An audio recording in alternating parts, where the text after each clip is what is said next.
talk just a little bit about being independent, because you were single and an independent woman, and then how that goes into the whole idea of submission as a wife in a Christian marriage.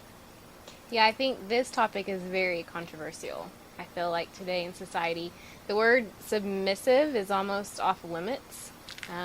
When you talk about it, sometimes even in the church or just out in the world, um, girls hear submissive and they think, don't tell me I can't do that. Or don't tell me the man's going to tell me what to do. And it's not about that at all. It's the complete opposite. And I think just kind of going back to being too independent, which is what I was, very independent before Matt came along. I did everything my way. I had my house, I paid my bills, I could hold my own. So when we got married, the difference of being independent and learning to be submissive was very difficult for me. I feel like it's gotten a lot better. But the difference there is sometimes when I think just because I can do it doesn't mean that I shouldn't allow Matt to help me with it. And it's simple things like chores. I like to mow the lawn. It's something I enjoy doing.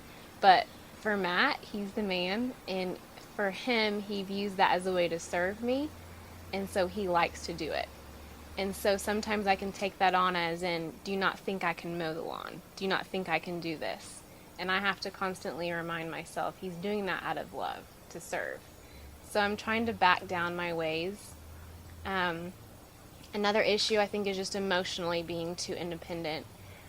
You think that you can carry your own. You think that, as a woman, you don't need a man to love you in the way to carry you through the relationship. And I've had to kind of break down those walls a little bit and realize that sometimes I need Matt's support. And sometimes, and not even sometimes, it's, most of the time. As a husband, I need his support. I need him to, confide in me, but I also want him to encourage me and give me words of affirmation to make me feel like, okay, this is a team effort. That's good. What about, though, Lindsay, Matt's starting to do something, and you know that your way of doing it is really better than his way? How would you handle that? That happens quite often. I think for a woman, there's a time where you have to tell yourself, just close your mouth. A lot of times I want to spew out on him and say, no, no, no, no, let's do it this way. And there's times I do it almost every other day. I'm still learning because only 3 months in. But yeah, I have to remind myself that just because I think that something is better my way doesn't mean it's the right way. And this is a marriage, and so it's a partnership. And the more I try to take my way and push it on Matt, the more that's going to push Matt away from wanting to participate in the marriage as a partnership.